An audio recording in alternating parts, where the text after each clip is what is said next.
माननीय मुख्यमंत्री जी, अब सुना जाए। चलेगा, इस तरह से नहीं चलेगा। ये बिल्कुल तो आप ही बता दें, जैसे चले उसी तरह चलाएंगे। आप कौन है जो आप कह रहे हैं कि आज नहीं इसको दूसरे दिन देंगे? मैं बिहार विधानसभा में आखिर हुआ ऐसा क्या कि सीएम नीतीश कुमार अपने आपे से बाहर आ गए और आसन पर विराजमान विजय सिन्हा को खूब सुनाया।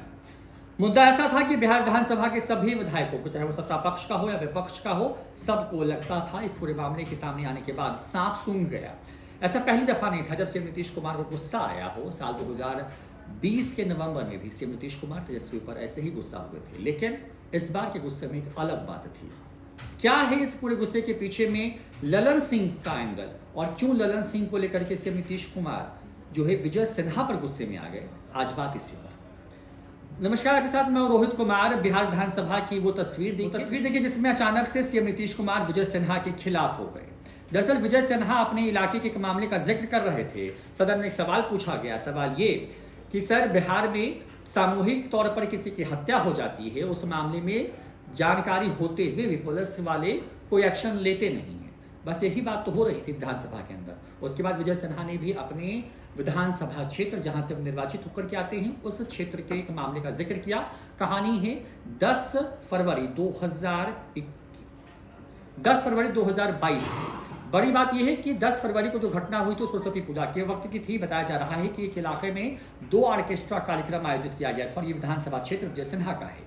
बड़ी बात यह कि वहां पर जिस व्यक्ति ने कार्यक्रम का उद्घाटन किया, जो आयोजन करता था, उस पर कोई एफआईआर नहीं हुई, लेकिन जो कार्यक्रम देख रहा था, यानी कि मान लीजिए कि किसी कार्यक्रम में आप गए हो और आप दर्शक हो, पुलिस आपको पकड़ लेगी, लेकिन जिसने कार्यक्रम का आयोजन किया उसकी अरेस्टिंग नहीं हुई। इस कहानी के पीछे की कहानी यह है कि बिहार में उस वक्त लॉकडाउन था और किसी प्रकार के सार्वजनिक कार्यक्रम को करने पर पूरी तरीके से पाबंदी थी। पुलिस हरकत में आई और उसके बाद ये एक्शन हुआ। लेकिन इसके पीछे की कहानी कुछ और है। ललन सिंह के समर्थक इस बात के ताक में थे कि कब विजय सिन्हा के खास आदमी को उठा लिया जाए, और हुआ भी कुछ ऐसा ही। 10 फरवरी को जब विजय सिन्हा अपने विधानसभा क्षेत्र पहुंचे तो वहां पर पूरी शिकायत रखी गई। एक ऑडियो सुनवाया गया उसमें, जिस पर पुलिस के ऊपर में एक्शन लेने का दबाव था, जिसके बाद वो गुस्से में आ गए। मामला कुछ यूं है कि गौतम महतो नाम का एक व्यक्ति है जो कि विजय सिन्हा के विधानसभा क्षेत्र में उनका समर्थन करता है, और उस व्यक्ति को अरेस्ट किया गया।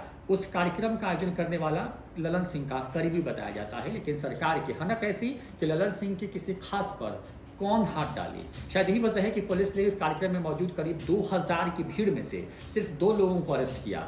एफआईआर में कुल नामजद लोग 20 थे, लेकिन इसमें ललन सिंह के जो खास थे उनको बचाया गया और जो विजय सिन्हा के खास थे उनको फंसाया गया। और इसी मामले के बाद विधानसभा में जब मामला उठा तो उसके बाद इस पूरे मामले की जांच की बात हुई, और इसी बात पर सीएम नीतीश कुमार अपना आपा खो बैठे। पहले सुनिए कि किस तरीके से नीतीश कुमार अपने गुस्से का इजहार कर रहे थे। महोदय, भी आपने कहा है इसके बारे में कि इसका परसों फिर दीजिए, ये बिल्कुल नियमों के प्रतिकूल है। मैं आपको कहना चाहता हूं, मैं सुन रहा था, इसीलिए हम हाउस में आए हैं, इसीलिए हम हाउस में आए।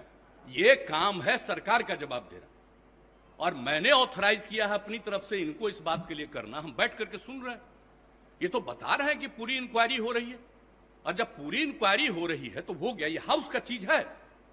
आप जब इंक्वायरी हो रही है और ये हुआ, इसके लिए कोर्ट है, और जब इंक्वायरी होती है कोई चीज के बारे में और मामला जाता है कोर्ट में, आप हाउस में पूछ रहे, हाउस में बताया जा रहा है, और जो इंक्वायरी होती है ये काम करना पुलिस का काम है, आप इंटरफेयर नहीं कर सकते हैं। और जरा संविधान देख लीजिए, आप संविधान देख लीजिए, और देख लीजिए, एक बार जान लीजिए। मुझको तो आश्चर्य होता है, हम इतने दिनों से और फिर इस तरह की बात होती है। सारे लोगों को एक बात जानना चाहिए, संविधान क्या कहता है। आप जब इंक्वायरी हो रही है, इन्वेस्टिगेशन हो रहा है कोई चीज, ये उसका अधिकार है, और अगर वो गड़बड़ करेगा, सरकार की तरफ से, डिपार्टमेंट की तरफ से गाइडलाइन यही है कि निश्चित रूप से करना। और आप जानते हैं, हर बार हम एक एक बात कहते हैं, न हम किसी को फंसाते हैं, न हम किसी को बचाते हैं। ये काम नहीं है सरकार का। ये बात क्यों आप लोग बार बार कर रहे हैं? इस बात को लेकर के चलिएगा, इस तरह से हाउस चला रहे हैं। आज तक कभी नहीं हुआ जो इस तरह की बात होती है। मैं अपने सभी सदस्यों से भी कहूंगा, किस तरह से बार बार आप इस सवाल को पूछिएगा। माननीय मुख्यमंत्री, जब जवाब दे दिया गया, इंक्वायरी हो रही है और कहा गया है कि सारी इंक्वायरी होगी, और इंक्वायरी की रिपोर्ट से आपको मतलब है, या इंक्वायरी की रिपोर्ट कोर्ट में जाएगी, और 3 बना हुआ जगह है, तो इसको अधिकार है, हाउस को अधिकार है।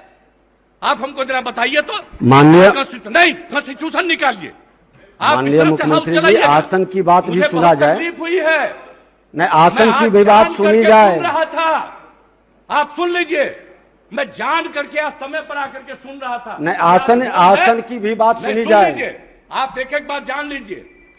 ये बात किसी भी तरह से मंजूर नहीं है। जब प्रश्नकर्ता ने प्रश्न उठाया कि कुर्की जब्ती हुआ है कि नहीं है। माननीय मुख्यमंत्री जी, जब प्रश्नकर्ता कुर्की जब्ती की बात उठाई, है। उन्होंने जवाब नहीं दे पाया।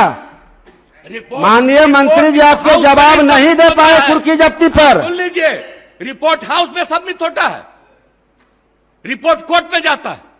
कहीं भी क्राइम होगा, कुर्की तो उसका जब्ती पूरा पर का जानकारी पूरा इन्वेस्टिगेशन होगा, वो जाएगा कोर्ट में और कोर्ट उस पर इंक्वायरी करके सजा देगी। आपका ये काम नहीं है। आप पूछ रहे हैं, जवाब दिया जा रहा है। अब आप कहिएगा इसको फिर करेंगे, इसका मतलब है संविधान का खुलेआम उल्लंघन कर रहे हैं। माननीय मुख्यमंत्री जी, अब सुना जाए। चलेगा, इस तरह से नहीं चलेगा। ये बिल्कुल तो आप ही बता दें, जैसे चले उसी तरह चलाएंगे। आप कौन है जो आप कह रहे हैं कि आज नहीं इसको दूसरे दिन देंगे? मैं आसन से संरक्षित सदस्यों को करने के लिए करिएगा। और आपको मालूम है अभी हमने क्या कहा, 60 दिन के अंदर पूरी इंक्वायरी करो। अभी बीच में जहां जहां दिक्कत हो रही थी, SC ST की बैठक हुई, उसमें हमने क्या निर्देश दिया है, और फिर हमने डिपार्टमेंट को कहा, और डिपार्टमेंट के माध्यम से हम लोग पूरी मुस्तैदी से लगे हैं। और कहीं भी कोई क्राइम करेगा, उसको किसी को बचाने नहीं देंगे हम लोग। और एक बात अच्छी तरह जान लीजिए, लेकिन इन सब चीजों को लेकर के, अपने इलाके की कोई बात को लेकर के, ये हाउस का चीज नहीं है, यह इंटरफेरेंस नहीं करना चाहिए। ये बात हम कह देते हैं, और हम तो बैठे सुन रहे थे।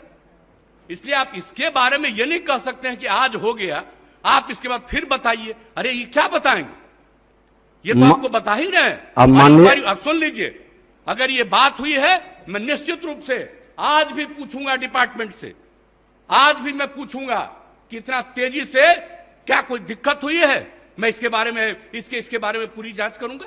आज हमको ये दे रहे हैं कि जो जवाब दिए, जब इनको हम ऑथोराइज किए हैं, आज हम देखेंगे। लेकिन कृपा करके इन सब चीजों के बारे में ज्यादा नहीं करिए, ये सब करना अच्छी बात नहीं है।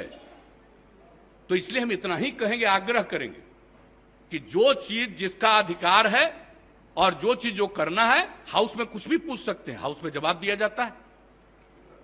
लेकिन किसी भी चीज के मामले में वो रिपोर्ट कोर्ट का नहीं है, ये सॉरी कोर्ट नहीं है, इस हाउस का नहीं है, रिपोर्ट कोर्ट में जाता है। इसलिए इस बात को अच्छी तरह याद रखिए कि जो चीज बना हुआ है, संविधान में जो व्यवस्था है, कौन सा काम किसको करना है, वो बहुत ज्यादा निर्धारित है। तो मामला बिहार के लखीसराय और बढ़ैया के बीच के गिरधरपुर और कमरपुर का है, जहां पर ऑर्केस्ट्रा कार्यक्रम का आयोजन किया गया लॉकडाउन के नियमों का उल्लंघन करते हुए, और एक व्यक्ति को जो है पकड़ करके जेल में भेज दिया गया। और आरोप ये है कि जिस व्यक्ति को पकड़ा गया वो तो कार्यक्रम का ना तो आयोजन करता था और ना ही कार्यक्रम का उद्घाटन करता, और उसको सिर्फ इसलिए किया गया। लेकिन अब इसके पीछे की कहानी पे आते हैं। ललन सिंह और विजय सिन्हा के बीच में आखिर से हुआ क्या है, जिस वजह से ये दोनों जो हैं आमने सामने हैं। अब दोनों एक जाति विशेष से आते हैं, दोनों भूमिहार समाज से आते हैं, लिहाजा दोनों अपने अपने प्रभाव की बात करते हैं। ललन सिंह जदयू के राष्ट्रीय अध्यक्ष हैं, तो विजय सिन्हा विधानसभा में स्पीकर है और नरेंद्र मोदी और बीजेपी के बड़े खास और फायर ब्रांड नेता के तौर पर जाने जाते हैं। अब बड़ी बात यह है कि साल 2019 में जब लोकसभा का चुनाव चल रहा था, तो ललन सिंह के समर्थकों का विरोध एक बूथ पर किया गया, जहां पर इस बात के आरोप लगाए गए कि वहां पर गलत तरीके से वोट डाला जा रहा था। जिन लोगों ने यह खुलासा किया वो विजय सिन्हा के करीबी बताए जा रहे थे। उसके बाद इस बात को ललन सिंह ने गांठ बांध लिया, और इस गांठ बांधने की वजह से कुछ ऐसी कहानी बनी कि ललन सिंह ने इसको टारगेट कर दिया। और उसके बाद साल 2020 का विधानसभा चुनाव याद कीजिए, जब विजय सिन्हा का विरोध हुआ, और विजय सिन्हा का विरोध जहां हुआ वो ललन सिंह के खास लोग थे। बस यही अहम की लड़ाई है, जिसके बीच में नीतीश कुमार अचानक से विधानसभा में कूद पड़े, और उनके कूदने के चक्कर में बिहार में जो मर्यादा है वो तार हुई। क्योंकि आज तक के जितने भी जानकार जिनसे हमारी बातचीत हुई, वो कहते हैं कि बिहार के संसदीय इतिहास में ऐसा कभी नहीं हुआ जब आसन के ऊपर इस तरह के शब्दों का इस्तेमाल किया गया हो।